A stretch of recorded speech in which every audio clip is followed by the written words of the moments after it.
ఇంట్లో కూర్చుని ఇంగ్లీష్ నేర్చుకోవాలనుకుంటున్నారా? అయితే వెంటనే మా స్పోకెన్ ఇంగ్లీష్ క్లాసెస్కి కాల్ చేయండి. నమస్తే రమగారు. నమస్తే జయ. రమగారు, అడపా చిరంజీవి గారి కథలు కొన్ని చెప్పుకుంటూ ఉన్నాం మనం. ఈరోజు ఇంకొకటి ఏదైనా చెప్పుకుందామండి. వజ్రాల దీవి చెప్తాం. రైట్. వజ్రాల దీవి అని పేరుతోటే ప్రింట్ అయింది ఈ బుక్. ఇదే మొదటి కథ ఆ పుస్తకంలో. దాంట్లో ఇంతకుముందు వేరే కథ చెప్పుకున్నాం కదా, వజ్రాల దీవి పేరుతోటి క్లాసిక్ బుక్స్ వాళ్ళు ప్రింట్ చేసిన కథ. ఇది ఒక 55-60 పేజీలు ఉంది. బుక్ చూపిస్తారా మాకు? చూపించనా? వజ్రాల దీవి, అడపా చిరంజీవి గారు. ఇప్పుడు నీ బుక్ ఫెయిర్ లో కనపడతాయి ఇవి. కావాలంటే క్లాసిక్ బుక్స్ వాళ్ళే వేశారు, విజయవాడ వాళ్ళు. ఆ క్లాసిక్ బుక్స్ కి మనం ఆన్లైన్ నెంబర్ చూసుకుని ఫోన్ చేసి మాట్లాడినా మనకి పుస్తకాలు పంపిస్తారు, చదువుకోవచ్చు. నేను చాలా బ్రీఫ్ గా చెప్తా, తప్పకుండా. ఎలాబరేట్ గా చక్క తాపీగా చదువుకోవడానికి భాష బాగుంటుంది. సులువైన హాయ్ అయిన శైలిలో కథ చకచక నడిపించేస్తారు, ఇంట్రెస్టింగ్ గా ఉంటుంది. ఈయన కొంచెం మలుపులు ఎక్కువ కథల్లో, ట్విస్ట్లు, చాలా ట్విస్ట్లు ఉంటాయి. మళ్ళీ అసలు కథను వదిలిపెట్టకుండా వెళ్తారు. చెప్దాం. వజ్రాల దీవి. ఓకే అండి. వింధ్యాటవిని ఆనుకుని ఉన్న ఒక రాజ్యంలో భద్రయ్య అని ఒక సైనికాధికారి ఉండేవారు. అయితే ఏంటంటే మొదట కాలంలో చాలా నిజాయితీపరుడిగా పేరు తెచ్చుకుని చాలా గట్టిగా మంచి పౌరుషము, శూరత్వము, వీరత్వము ఉన్నవాడే ఈయన. ఈయనకు ఒక కుమారుడు ఉన్నాడు జయశీలుడని, భార్య మీనాక్షి. ఒక నడి వయసు వస్తూ ఉండగానే ఈయనకి ఏదో తీవ్రమైన అనారోగ్యం చేసింది. నరాలకు సంబంధించిన వ్యాధి, కదలికలు పోయినాయి. అయ్యో, మనం ఇప్పుడు కూడా చూస్తాం అట్లాంటివి. మంచాన పడిపోయాడు. అప్పుడు మరి వీళ్ళకి రిటైర్మెంట్ బెనిఫిట్స్ అవి ఉండే కాలం కాదో ఏమిటో మరి తెలీదు. కుర్రాడు ఇంకా 19-20 ఏళ్ళవాడు, 17-18 ఏళ్ళవాడుగా ఉండగానే ఈయనకి అనారోగ్యం సోకింది. ఇంకా నడి వయసు రాలా పాపం. ఎర్లీ 40sలోనే మంచాన పడిపోయాడు. ఆ భార్య దగ్గరున్న వర్తకుల ఇళ్లలో వంటలు చేస్తూ మెల్లిగా ఏదో భర్తని పిల్లాడిని చూసేది. పిల్లాడు ఆడుతూ పాడుతూ ఉండేవాడు. ఏకపుత్రులు అలాగే ఉంటారు. ఈయన పరిస్థితి రాను రాను దిగినాసిల్లిపోయి మంచానికి అంటుకుపోయేసరికల్లా కొడుక్కి ఒకసారి నచ్చజెప్పింది. నాయన, నువ్వు ఏదైనా పని చేస్తే కానీ మన ఇల్లు నడవదు, మీ నాన్నకి వైద్యం అవ్వదు, ఇది కష్టం అని చెప్పి మెల్లిగా కుర్రాడు ఏదో పనిలో పడ్డాడు. పనిలో పడితే వెతికి ఎట్లా కొట్లా వంటశాలలో సహాయం చేసే పనికి పూనుకున్నాడు. మరి ఏమొస్తాయి 20 ఏళ్ల పిల్లలకి పై పనులు సహాయం చేయటం. అయితే వీడికి ఫ్రెండ్స్ ఉన్నారు చాలామంది. వీళ్ళలో చిత్రముఖుడు అనేవాడు ఇతనికి క్లోజ్ ఫ్రెండ్. ఈ చిత్రముఖుడు, జయశీలుడు ఇద్దరు వంటశాలలో, రాజుగారి వంటశాలలో పనికి దిగారు. ఏదో చేసేవాళ్ళు ఇద్దరు చేరుకో పని. ఒకసారి ఏమైందంటే పక్కనే అశ్వశాల ఉంటే ఒక గుర్రం మీద ఉన్న సైనికాధికారిని గుర్రం పడేసేసింది. పడేస్తే ఈ పిల్లాడు ఆయన్ని లేవదీసి ఆ గుర్రాన్ని లొంగదీశాడు. లొంగదీసేసరికల్లా ఆయన ఆశ్చర్యపోయాడు. ఊరిని నువ్వు ఉండాల్సింది ఇక్కడ కాదురా, నువ్వు అశ్వశాలలో ఉండాలి, కొంచెం పెద్ద పోస్టులో ఉండాలి, నువ్వు చాలా బలశాలివి, తెలివిగలవాడివి, గుర్రాన్ని లొంగదీయగలిగేవంటే నువ్వు మామూలు వాడివి కాదు, మంచి పౌరుషం ఉన్నవాడివి అంటే ఈ అబ్బాయి ఏమన్నాడంటే, నాకు ఒక సహాయం చేయండి. సరే, ఉద్యోగం ఓకే. ఈ ప్రభుత్వానికి రాజుగారి వైద్యుడు ఒక ఆయన ఉన్నాడు, నారాయణాచార్యులని. ఈ తండ్రిని ఆ నారాయణాచార్యులకు చూపించాలనుకున్నారు. ఆయనని కాస్త మా ఇంటికి వచ్చి మా నాన్నను చూసేలాగా ఏర్పరచండి అని అడిగాడు. తన్ని కాపాడాడన్న దీంతో అశ్వశాల అధికారి నారాయణాచార్యులు గారిని తీసుకొచ్చాడు. ఆయన వచ్చి చూసి, ఇది చాలా విచిత్రమైన జబ్బు, మామూలు ఏ మందులకి ఇది లొంగదు, ఇది నార్మల్ అయ్యే అవకాశం లేదు, ఒక అపురూపమైన మూలిక ఒకటి ఉంది, సాధారణంగా దొరకదు, తేవటం కూడా కష్టమే, ఇంక ఇది వ్యాధి మొదలెట్టే ఎంతకాలమైంది అని లెక్కపెట్టి ఇంకొక 3 నెలల సమయం ఉంది ఇతనికి, తర్వాత మరణమే. ఇంకా ఈ మాత్రం క్రియ, ఆహారం మింగే క్రియ కూడా ఉండదు అని చెప్పి ఏం చెప్పాడంటే, మనకి ఇక్కడ వజ్రాల దీవి అని ఒక దీవి ఉంది. ఆ వజ్రాల దీవిలో ఈ సంజీవని అనే ఒక ప్రత్యేకమైన మూలిక దొరుకుతుంది. అది కనపడుతుంది ప్రత్యేకంగా. ఆ మూలిక చిన్న ముక్కున్నా చాలు, అది కనుక తెచ్చి దాని రసం ఇస్తే ఇతను మామూలు మనిషి అవుతాడు. అది తేకపోతే జరిగేదేం లేదు. ఈ కుర్రాడు అన్నాడు, నేను ఆ వెళ్తాను, తప్పకుండా ప్రయత్నం చేస్తాను అన్నాడు. ఈ అబ్బాయి ఉద్యోగంలో చేరిన దగ్గర నుంచి డబ్బులు దాచిపెట్టాడు. కొంతకాలం జరిగింది వంట పాకశాలలో. మరి వెంటనే ఏమి ఇతనికి పెద్ద ఉద్యోగం, పెద్ద అవకాశం లభించాల. అప్పటి నుంచి ప్రతి రూపాయి దాచిపెట్టాడు. వాళ్ళ అమ్మ ఇళ్లలో పనిచేసి ఇల్లు నడుపుతుంటే వీడితో సంపాదించిన డబ్బంతా దాచాడు. నేను ప్రయత్నం చేస్తా, ఈ వజ్రాల దీవికి ఎలా వెళ్ళాలి ఏమిటి, వెళ్తూ ఉంటే సమాధానం లభిస్తుంది. మనకి ఇక్కడికి కొంత దూరం అంతే, ఈ దిక్కులో ఉందని మాత్రమే తెలుసు, అంతకంటే విశేషంగా తెలియదు. ప్రయత్నం చేసుకుని అడుగుతూ వెళ్ళటమే. ఇదివరకు మ్యాప్లు గిప్పులు లేవు కదా, ఇట్లా గూగుల్ మ్యాప్స్ ఇక్కడ ఉన్నాయి. అయితే గూగుల్ మ్యాప్లుగా ఏవి పనిచేసేవి? ఋషులు, మునులు, రాజ కుటుంబాల్లో ఉన్న కొంతమంది ప్రత్యేకమైన వ్యక్తులు, వాళ్ళు గూగుల్ మ్యాప్లుగా పనిచేసేవాళ్ళు. అంజన వేసి ఇక్కడి నుంచి తూర్పుగా వెళ్ళు, దక్షిణంగా వెళ్ళు, కొండ ఉంటుంది, ఎక్కు దిగు దూకు, ఒక నది ఉంటుంది దాన్ని దాటు, అక్కడ ఉంది, అలాంటివి చెప్పగలిగేవాళ్ళు. అవకాశం ఇంకో రకంగా లేదు. సరే, ఇతను ఏం చేశాడు, సంపాదించిన డబ్బులన్నీ తల్లి చేతికి చమ్మా, నువ్వు పని కోసం బయటికి వెళ్ళొద్దు, ఈ ఉన్నదాంతో ఈయన ఇచ్చిన ఏదో పొళ్ళో ఏదో ఇచ్చారుగా ఆ వైద్యం నడిపించు, ఈ డబ్బులు పెట్టుకుని ఇంట్లో ఉండండి నాన్న, నువ్వు నేను ట్రై చేసి తెస్తానన్నాడు. తనతో పాటు చిత్రముఖుడిని తీసుకెళ్ళాడు. తీసుకెళ్తే ఓ 2 రోజులు తెచ్చుకున్న ఆహారం తిని ఒక ఊరు చేరారు. ఇక చిల్లరే, వాళ్ళ దగ్గర పెద్ద డబ్బులు ఏం లేవు. ఏదో ఆహారం రోడ్ల మీద ఏంటంటే రాజులు ధర్మసత్రాలు కట్టేవాళ్ళు, అవి ఉండేవి. అడవుల్లో పళ్ళు కాయ కసరు ఏదో ఉండేది. పల్లెటూళ్ళలో ఎవరైనా వాకిట్లో పోయే పిల్లలు ఎవరైనా కనపడితే ఏమైనా 2-3 పనులు చేయించుకుని వాళ్ళతో భోజనం పెట్టే విధానాలు కొన్ని ఉండేవి. పొలాల్లో పనులు చేసి డబ్బులు సంపాదించుకునేవాళ్ళు. డబ్బు కంటే చాలా ప్రధానమైన అవసరం భోజనమే. అతిథి అభ్యాగతులకి అన్నం పెట్టే రోజులు, ఆ కాలం అలాంటిది. ఇప్పట్లాగా ఏర్పాట్లు చేసుకుని వెళ్ళవలసిన పని లేనే లేదు. అప్పుడు ఏదో చిన్న ఏర్పాటుతో వెళ్ళేవాళ్ళు. ఓ పేదరాజు పెద్దమ్మ దగ్గర ఆగారు. ఆవిడ దగ్గర భోజనం చేసి ఉన్న చిల్లర పైసలు ఆవిడ చేతిలో పెట్టి, ఏమిటవ్వా మీ ఊరు విశేషాలంటే, విశేషాలుగా ఏమున్నాయి బాబు, మరి ఇప్పుడు ఇంకా నగరం దగ్గరలో ఉంది, ఈ దేశాన్ని విరూపాక్ష దేశం అంటారు, భూపాల వర్మ గారిని ఒక రాజుగారు, ఈయనకి సూర్యప్రభ అనే సౌందర్యవతైన కూతురు, ఏదో ప్రత్యేకమైన పోటీ పెట్టి పెళ్లి చేస్తామని అనుకుంటున్నారు. ఆమె పెళ్ళి విశేషమే, ఆమె విశేషమేనని చెప్పుకుంటున్నారు నాయన ఊళ్ళోనూ అని చెప్పారు. చెప్తే వీళ్ళకి మరి వింతలు విడ్డూరాలు చూస్తూ వెళ్తేనే కదా మనకు తెలిసేది. అంతేగా. వీళ్ళు ఆ విరూపాక్ష నగరానికి వెళ్ళడానికి ఒక 2 రోజులు ప్రయాణం చేసి అక్కడికి చేరారు. ఆ విరూపాక్ష నగరంలో వీళ్ళకి కనపడింది ఏంటంటే, ఊళ్ళోకి వెళ్తుంటేనే పెద్ద ఏనుగు కనిపించింది. ఎంత ఏనుగు! అడవి ఏనుగుని తెచ్చి ఊళ్ళో మధ్యలో నుంచోబెట్టారు ఏమిటి అనుకున్నారు. తీరా దగ్గరికి వెళ్తే తెలిసింది అది ఒక రాతి ఏనుగు. చాలా మంది చూస్తున్నారు అక్కడ నిలబడి. ఏమిటి అని అడిగితే, ఎవరైతే దీన్ని ఈ రాతి ఏనుగుని, ఈ ఏనుగుని నడిపించి కోటకి వస్తారు, ఎత్తుకుని కోటకి తీసుకొస్తారు, వాళ్ళకి రాజకుమార్తెనిచ్చి వివాహం చేసి అర్ధరాజ్యం ఇవ్వబడుతుంది అని రాసింది అక్కడ. చూస్తే రాతితో చెక్కిన ఏనుగు అది. దాన్ని ఎట్లా ఎత్తుకుంటారు? మామూలు ఏనుగునే ఎత్తుకోలేరు, రాతి ఏనుగుని అసలు ఎత్తుకోలేరుగా. సరే, వీళ్ళ పక్కన ఎక్కడో ఏవో పూటకోళ్ళ ఇల్లుంటే భోజనం చేశారు. ఈ ఏనుగుని పరిశీలిద్దామంటే ఆ ఊరో జనం అంతా చాలామంది అక్కడ నిలబడి చూస్తూ ఉంటారు. ప్రతివాడు వస్తాడు, చూస్తాడు. రాందగత్తైన రాజకుమార్తె, విరూపాక్ష దేశం బాగా సంపన్నమైన దేశం, అర్ధరాజ్యం వస్తుంది, పిల్లని పెళ్లి చేసుకోవచ్చు, చూసి వెళ్ళిపోతారు. దీన్ని ఎట్లా ఎత్తుతాం? ఈ అబ్బాయి ఏం చేశాడు, దాని చుట్టూతో తిరగటం మొదలుపెట్టాడు. తిరగ్గా అతనికి ఏం కనపడింది, ఆ ఏనుగు నెత్తి మీద ఏమిటో 2 బొడిపలు ఉన్నట్టుగా ఉన్నాయి. నెత్తి మీద ఎట్లా ఉంటాయి బొడిపలు? పోనీ రాద్దే చెక్కాడు అనుకో, ఏనుగుగా చెక్కాలి, మధ్యలో ఈ బొడిపలు ఎందుకు పెట్టాడా అని ఆ ఏనుగు గట్టు మీద ఎక్కడా అని అడిగాడు. కొంతమంది సైనికులు అక్కడ ఉన్నారు. పర్వాలేదు బాబు, మాయం మంత్రం వాడకూడదు అంతే, మంత్రాలతోటి కుదరదు, మంత్రవాదులు ఈ పనికి పనికిరారు, శక్తియుక్తులతోటే చేయాలి. సరే, ఏం చేశాడు, ఏనుగును ఒక గట్టు మీద నుంచోబెట్టారు. ఆ గట్టెక్కాడు. గట్టెక్కి దాన్ని ఇలా ముట్టుకునేసరికల్లా, పొట్ట కింద ముట్టుకునేసరికల్లా ఈ అబ్బాయికి బోలుగా తగిలింది.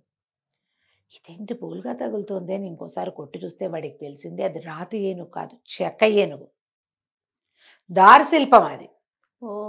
ఓరిని అనుకుని, ఇది ఎగరటానికి ఏర్పాటు చేశారు వీళ్ళ బొడిపలు అవేను అని చెప్పి, ఈ పోటీకి నేను సిద్ధంగా ఉన్నాను, నేను ఏనుగు మీద ఎక్కి దీన్ని తీసుకెళ్తానన్నాడు. అనగానే ఆశ్చర్యపోయారు. పైనుంచి 2 తాళ్ళు వేసి ఉన్నాయి, దాని మీద వేశారు. అబ్బాయి ఏనుగు ఎక్కాడు. చిత్రముఖుడిని కూడా వెనకాల ఎక్కించుకున్నాడు. ఈ 2 బొడిపల మీద మధ్యలో ఇంకా 2, 3, 4 చిన్న బొడిపలు కూడా ఉన్నాయి. ఒకటి దానికి పైకి ఇట్లా యారో మార్క్ వేసింది, రెండో దానికి కింద యారో మార్క్ వేసింది, మధ్యలో ఉన్న వాటికి ఇట్లా అడ్డంగా గీతలు గీస్తుంది. పైది ఆ బొడిప నొక్కితే పైకి లేస్తుంది, రెండో బడిప నొక్కితే కిందకు వెళ్తుంది. ఇది మధ్యలో నడుస్తుందని ఏం చేశాడు, ఈ ప్రజలందరూ చూస్తూ ఉండగానే ఆ పైకి యారో మార్క్ వేసి ఉన్నది నొక్కాడు. నొక్కటమేంటి, రై ఈమెను లేచింది పైకి ఏనుగు. హాహా అని ఆశ్చర్యపోయింది. ఏనుగు ఎగురుతోంది అని గాల్లోకి లేచిపోయింది అది. ఆ కోట ఎక్కడుంది, కనుచూపు మీరలో లేదు, అక్కడెక్కడో ఉంది, అక్కడ కోట ఉంది అని తెలుస్తోంది ఏమిటో. అదేం పక్కన లేదు, దగ్గర లేదు. అక్కడ దాకా ఏనుగుని నడిపించుకుంటూ తీసుకెళ్ళిపోయాడు. ఎగురుతోంది అది. అదే ఎత్తుకురమ్మన్నారు కదా, ఎత్తుకొచ్చినట్టే. ఎప్పుడైతే కోట గుమ్మం దగ్గర ఆగాడో ఆ ప్రజలంతా జయ జయ ధ్వానాలు చేస్తున్నారు. ఏనుగు ఎగిరింది ఎగిరింది ఎగిరిందని కోట తలుపు తీసేస్తే ఏనుగుని లోపల నడిపించుకుపోయాడు. రాజుగారు కూతురు ఆశ్చర్యపోయారు. ఓహో అన్నారు. అక్కడి నుంచి యువరాణి వచ్చి దండేసింది, పెళ్ళైపోయింది. అర్ధరాజ్యం. 2-3 రోజులు ఇక్కడే రెస్ట్ తీసుకున్నారు. నేను వేరే బృహత్కార పథకం మీద బయలుదేరాను అని చెప్పాడు. ఆ అమ్మాయితో పెద్ద చనువుగా లేడతను. మనం ఈ ప్రయత్నంలో ఏమవుతామో తెలియదు, వీళ్ళకి లేనిపోని ఆశలు పెట్టడం ఎందుకు అనుకున్నాడు. అయితే ఏమడిగాడంటే, ఇది తయారు చేసిన వాడు ఒక శిల్పి.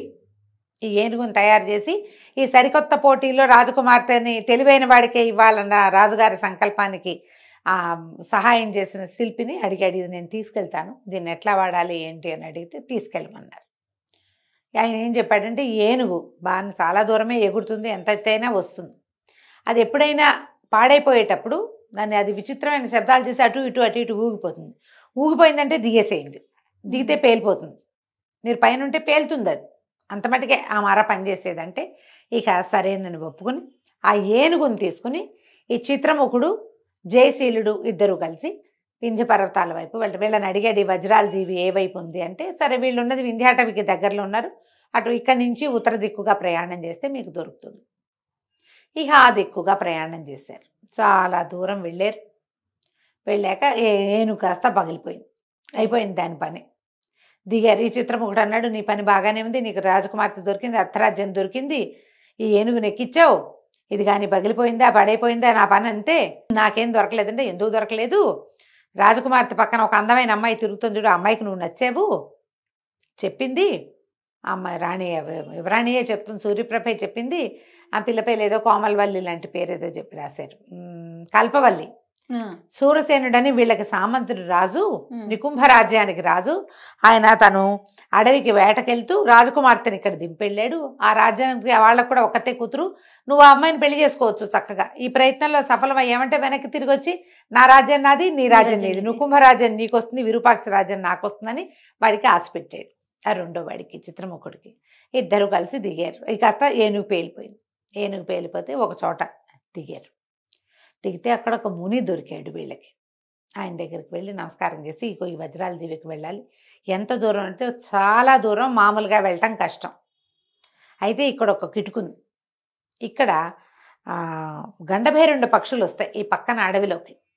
ఈ గండభేరుండాలకి 2 ప్లేసులు, ఒకటి వజ్రాల దీవి, రెండోది ఈ అడవి.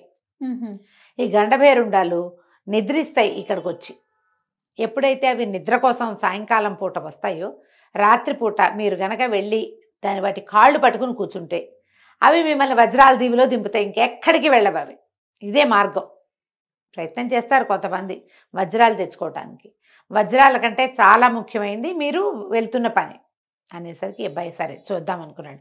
చిత్రముఖుడికి భయంగానే ఉంది, చాలా భయం వేస్తుంది. కానీ తను ఏం చేశాడు, అడవి తీగలు అవి పెట్టుకుని, చెరుకో పీడుబాకు పెట్టుకున్నారు, కత్తులు ఉన్నాయి వీళ్ళ దగ్గర. ఈ గండభేరుండాలు అట్లా నిద్రపోతాయి. గండభేరుండం అంటే అది ఎంత ఉంటుంది, దాదాపుగా ఒక 150 మంది మనుషులు పక్కపక్కన చేతులు చాపుకుని నిలబడితే ఎంత ఉంటుందో అంత ఉంటుంది అది, రెక్కలు చాపితే. అమ్మో. దాని మీద మనుషులు ఎక్కి కూర్చుంటే చీమలు ఎక్కినట్టు ఉంటుంది, దానికి ఏం తెలియదు. అది నిద్రలో ఉండగా దాని కాళ్ళ దగ్గరికి వెళ్ళిపోయారు ఇద్దరు. చెరుకో కాలు పట్టుకుని కూర్చుని తీగలు పెట్టి కట్టేసుకుని అలాగే నిద్రపోయారు. తెల్లవారేసరికల్లా రెక్కలు విదిలించేసరికి పై ప్రాణాలు పైన పోతున్నాయి, భయమే. కానీ ఏదో ఒక ప్రయత్నం చేసి వెళ్ళాలిగా, అంతేగా. ఇక అక్కడికి చేరారు. వజ్రాల దీవి నిండా వజ్రాలు, ఇంతరాయి అంతరాయి అన్ని వజ్రాలు. అసలు ఎంత విశేషంగా ఉందో అది. చిత్రముఖుడు బోల్డ్ నేర్చుకున్నాడు. కానీ ఎలా పట్టుకెళ్తాం ఇక్కడి నుంచి, మళ్ళీ వెనక్కి వెళ్ళే మార్గం ఏమిటో చూసుకోవాలి. బ్యాకప్ ప్లాన్ ఏం లేదు అక్కడ, ఏ ప్లాను లేదు. అలా మెల్లిగా వెళ్తున్నారు. నీలం రంగు పళ్ళు మాత్రం తినబోకండి అని చెప్పాడు ఈయన. బ్లూ కలర్లో కనపడ్డ పండు ముట్టుకోవద్దు, మీరు నీలం పండు తింటే లేడిగానో బల్లుకంగానో జంతువుగా మారిపోతారు. స్మృతి ఉంటుంది, మామూలుగా ఇది ఉంటుంది, కానీ మీరు మామూలుగా మారలేరు. ఇప్పట్లో ఆ అవకాశం రాదు, చాలా కొద్దిమంది రేర్గా వస్తుంది, మీకు వస్తుందో రాదో తెలీదు. బ్లూ కలర్ పళ్ళు మాత్రం తినకండి. సరే వీళ్ళు వెళ్ళి ఇద్దరు అంతా వెతుకుతూ వెతుకుతూ చూస్తూ ఉండి చూసుకున్నారు. పళ్ళు నీలం రంగు పళ్ళు ఉన్న చెట్లు కూడా ఉన్నాయి, ఆకర్షణీయంగా ఉన్నాయి, కానీ దాని జోలికి వెళ్ళల. ఎర్రపళ్ళు కోసుకుని తింటుంటే ఒక లేడి వచ్చింది వీళ్ళ దగ్గరికి. మీరు తిన్నాక నాకు కూడా మిగిలితే పెడతారా అని అడుగుతోంది. అది ఆశ్చర్యపోయింది, మానవ భాషలో మాట్లాడుతోంది అని చెప్పి సంతోషించి దాని నోటికి పండు అందించగానే ఆ పండు తినేసరికి అలా లేడి కాస్త డింగమని ఒక రాజకుమారుడుగా రాజుడుగా మారిపోయింది, రాజవీరుడుగా. వీళ్ళు ఆశ్చర్యపోయారు. మీరెవరండి అన్నారు. నేను నికుంభ దేశానికి రాజుని, నా పేరు సూరసేనుడు అన్నాడు. ఓ, వీళ్ళు ఆశ్చర్యపోయారు. అదేంటి, ఎక్కడ నికుంభ దేశం, మీరు ఇక్కడికి ఎందుకు వచ్చారు, మీరు అడవికి వెళ్ళారని చెప్పారే వాళ్ళు. వీళ్ళమ్మాయే అక్కడ ఉన్న రెండో రాజకుమార్తె అంటే నాకు తెలీదు, నేను అడవిలోకే వెళ్ళాను, చాలా పెద్ద సుడిగాలు వచ్చింది, నేను అటు ఇటు పడిపోయాను, పడిపోతూ ఏదో చేతుకు దొరికితే పట్టుకున్నా, తీరా అదేమో గండభేరుండ పక్షి అయింది, నేను ఇక్కడ పడ్డాను వచ్చి, ఆకలిస్తోందని పళ్ళు తినేసరికల్లా నేను ఇలా మారిపోయాను. ఓకే, మాట్లాడడానికి ఎవరు లేరు ఇక్కడ, మాటలున్నాయి మామూలుగా, నాలో నేనే మాట్లాడుకుంటున్నాను 2 రోజుల నుంచి, నెల అయింది అప్పటికి మాట్లాడుకుంటున్నాను, మనుషులు దాని కనబడ్డారు కదా అని మాట్లాడడానికి వచ్చాను, వీళ్ళ చేతి ఫుడ్ తినేసరికి అది మామూలు అయిపోయింది. అక్కడి నుంచి మీ అమ్మాయిని కూడా మేము చూసాం, నేను ఫలానా విరూపాక్ష రాజుగారి అల్లుడిని, ఇగో మీ కాబోయే అల్లుడు వీడే, మీ అమ్మాయి వీడిని ప్రేమించిందంటే ఇచ్చి ఈ అబ్బాయి నాకు నచ్చలేదు అన్నట్టు. వీడు కొంచెం బొద్దుగా ఉన్నాడు, నచ్చకపోయినా సరే అది తప్పదు కదా. అక్కడి నుంచి ముగ్గురు కలిసి తిరగటం మొదలుపెట్టారు. వీళ్ళకి ఏమిటా ప్రత్యేకమైన మూలిక దొరకాలి, దానికోసమే వెతుకుతున్నారు. అంతా నడిచి నడిచి నడిచి అన్ని పక్కలా చూస్తున్నారు. ఆ మూలిక ఎలా ఉంటుందో తెలీదు, కంటిని ఆకర్షిస్తుందని మాత్రమే చెప్పబడింది వీళ్ళకి. వెళ్ళగా వెళ్ళగా వెళ్ళగా ఒక ఒంటికన్ను రాక్షసుడు ఒకడు కనపడ్డాడు. ఆ రాక్షసుడితో యుద్ధం చేశారు. రాక్షసుడు వెళ్ళిపోయాడు. అక్కడి నుంచి ఇంకా అడవిలోకి ముందుకెళ్తే ఒక పెద్ద చెట్టు, ఆ చెట్టుకి లోపల ఇట్లా చుట్టుకుని ఈ సంజీవని వేరు అతనికి కనపడింది. చెట్టు ఎంత మెరిసిపోతోందో, ప్రత్యేకంగా కనపడుతుంది. మామూలుగా చెట్లు అట్లా ఉండవు కదా. అది చూసి దగ్గరికి వెళ్ళే లోపల ఇతనికి ఒక విషయం తెలిసింది. అందంగా ఉంది ఆ పువ్వు, ఆ చెట్టు. ఈ సంజీవని పట్టుకుని, ఓషధి పట్టుకుని ఉన్న చెట్టు కూడా భలే అందంగా ఉంది. ఏదైనా జంతువు దగ్గరికి వెళ్ళేసరికల్లా ఆ చెట్టు భీకరంగా మారిపోతుంది. 2 మొరటుగా ఉన్న 2 కొమ్మలు ఇలా ముందుకొచ్చి అక్కడున్న ఆ లేడినో జంతువును పట్టుకోవడం, లోపల పొట్టలో వేసేసుకుంటుంది. ఓహో, ఇది చూసారు. ఇది మ్యాన్ ఈటర్, అది ఏదైనా ఈటర్, అది మాంసభక్షకురాలు. ఉంటాయి కదా కొన్ని మాంసభక్షకాలు ఉండే చెట్లు. అవునవును. వీడికి అర్థం కాల ఏం చెయ్యాలి. దగ్గరికి వెళ్తే, ఆ వేరు కోసం దగ్గరికి వెళ్తే అది పట్టేస్తుంది. అయినా కూడా వెళ్ళాడు. వీళ్ళిద్దరు అరిచారు, కేకలు పెట్టారు, వద్దు వద్దు నువ్వు వెళ్ళబోక అని. కానీ మరి వేరేమో అక్కడ ఉంది, తనకు అది కావాలి, ఆ సంజీవని. సరే ముందుకెళ్ళటం మొదలుపెట్టాడు. ముందుకెళ్తుంటే అది రయ్యమని మీదకి వస్తుంది. వీటి దగ్గర కత్తి పిడిబాకు ఉన్నాయి కదా, కత్తి పెట్టి కొట్టడం మొదలుపెట్టాడు. మొదలుపెడితే ఇక ముందుకెళ్లే కొందికి భీకరంగా యుద్ధం చేస్తుంది. అది ఈ కొమ్మలు కాకుండా ఇంకో పక్క నుంచి కొమ్మలు వచ్చేస్తున్నాయి. ఓకే, మీదకి వచ్చేస్తుంటే చిత్రముఖుడు కూడా తన ఫ్రెండ్కి దెబ్బలు తగులుతాయని వాడు కూడా వచ్చాడు. ఇద్దరు కలిసి యుద్ధం చేస్తున్నారు. ఎన్నిసార్లు కొట్టేసినా మళ్ళీ మళ్ళీ కొమ్మలు మొలుచుకొచ్చేస్తున్నాయి. అవి తెగిపోయిన కొమ్మ వదిలేసి ఇంకో కొమ్మల నుంచి వచ్చేస్తుంది. నా చేతులు విరగొట్టావు నువ్వు, నీ అంతు చూస్తాను, నీ సంగతి చూస్తాను అని మాట్లాడుతోంది. అది మాటలు ఉన్నాయి ఆ చెట్టుకి. మాట్లాడుతుంటే ఈ చిత్రముఖుడు అన్నాడు, నువ్వు ఒక వీరుణ్ణి జయించాలంటే వాడి కుడికాలి బొటన వేలు గోరుని కొట్టాలి తెలుసా అన్నాడు. అలాగా అంది చెట్టు. మరి నిన్ను కొట్టాలంటే ఏం చేయాలంటే నా నెత్తి మీద ఉన్న కొమ్మను కొట్టాలరా అనటం ఏమిటి. ఈ జయశీలుడు ఒక్క ఎగిరెగిరి ఆ నెత్తి మీద ఉన్న కొమ్మను కొట్టేశాడు. ఓకే, ఎప్పుడైతే తల తెగిందో ఆ ప్రాంతంలో ఒక యక్షకన్య వచ్చింది. ఓహో, ఆమె ఏం చెప్పిందంటే, ఎన్నేళ్ల నుంచో నేను ఇక్కడ పడున్నాను, ఇలా మాంసభక్షణతోటే నా జీవితం గడుస్తోంది. అయితే నా అదృష్టం ఏంటంటే ఈ సంజీవని ఔషధిని కాపాడడానికే నేను ఇక్కడ ఉన్నాను. ఈ ఔషధి కావాల్సినంత తీసుకోండి, మీకేం సహాయం కావాలో చెప్పండి. ఈ లోపల చిత్రముఖుడు మావగారు ఇద్దరు కలిసి ఏరుకోగలిగినన్ని వజ్రాలు ఉత్తరీయాల్లో మూట కట్టుకున్నారు. కాకపోతే జయశీలుడు ఒక్క వజ్రం కూడా తీసుకోలే. అతనికి ఆసక్తి లేదు వాటి మీద. అది తెచ్చుకుంటే ఆటోమేటిక్గా తండ్రికి నయమవుతుంది, తనకు ఎలాగో బ్రహ్మాండమైన రాజ్యం ఉంది. సూరసేనుడు కూడా వజ్రాల మీదే ఆసక్తిగా ఉందన్నమాట. బోల్డని ఏరు పెట్టుకున్నారు. సరే లోపలికి ఆమె చెట్టు దగ్గరికి వెళ్ళి, ఈ చెట్టు అంతా మాయమైపోయిందిగా, యక్షకన్యగా మారిపోయింది. ఆ దగదగలాడుతున్న సంజీవని వేరుని ఇంత ముక్క కట్ చేసి చాపేడి బాగుతోటి దట్టీలో పెట్టుకున్నాడు. పెట్టుకున్నాక ఈ యక్షకన్యని అడిగాడు, మమ్మల్ని ఇక్కడి నుంచి మా ఇంటికి పంపించు. రకరకాల దారులు మారుతూ మేము ఇక్కడికి వచ్చాము, ఎంతో దూరాన్ని ఉన్నాం, మేము ఎట్లా వెళ్ళగలుగుతామో తెలియకుండా ఉందంటే సరేనని ఏం చేసింది, ఆమె ఒక హంసవాహనాన్ని ఒకటి సృష్టించి ఇచ్చింది. ఇది ఎక్కి వెళ్ళిపోండి, మీరు 2 రాజ్యాలకి ఇది మిమ్మల్ని దింపుతుంది. అది ఎక్కి కూర్చుని ఏరుకున్న వజ్రాలన్నీ మూటలు మూటలుగా దాని మీద పెట్టుకుని ఓకే. ముగ్గురు అక్కడి నుంచి బయలుదేరి వచ్చేసారు. ఇది నేను ఎంత స్పీడ్గా చెప్పేశాను ఈ కథని. చిన్న చిన్న ట్విస్టులతోటి మధ్య మధ్యలో రకరకాల దారులు, వీళ్ళు ఏ ఏ దారుల్లో వెళ్ళారు, ఎక్కడ ఏ ప్రాంతంలో ఏముంది చక్కగా రాశారు వివరంగా. పుస్తకం తెప్పించుకుని చదవండి. డెఫినెట్గా. అక్కడికి వెళ్ళాక ఇవి తీసుకుని సొంత ఊరికి తీసుకుపోయారు. ముందు తీసుకెళ్తే ఇంకా సమయం తక్కువ ఉంది వీళ్ళకి. ఆ నారాయణాచార్యులు గారు వచ్చి దాన్ని రంగరించి ఆ భద్రుడు అనే ఈ పిల్లవాడి జయశీలుడి తండ్రికి మందు చేసి ఇచ్చారు. చిన్న ముక్క మిగిలితే ఆయన అపురూపంగా ఇంత వైద్యం చేసినందుకు జాగ్రత్తగా పెట్టుకున్నాడు. ఆయన ఎవరికైనా ఇలాంటి ప్రాబ్లం వచ్చినప్పుడు దీన్ని వాడుకోవచ్చు అని చెప్పి ఓ ముక్క ఉంచుకుని ఈయనకి వైద్యం చేసేసరికల్లా మెల్లిగా 2-3 రోజుల్లో శరీరం స్వాధీనపడి నార్మల్గా లేవగలిగాడు. తర్వాత ఈ జయశీలుడికి అమ్మాయికి పెళ్లి చేసేశారుగా ముందు. ఇతను తన రాజ్యానికి, తన మామగారి రాజ్యానికి వెళ్ళిపోయాడు. సూరసేనుడు కూడా ఈయన మొదట ఈ పెళ్లి కుమారుడు నచ్చలేదు, కానీ వాడు తెలివి కలిగిన వాడు, సాహసి, అవన్నీ అర్థమైనాయి కదా.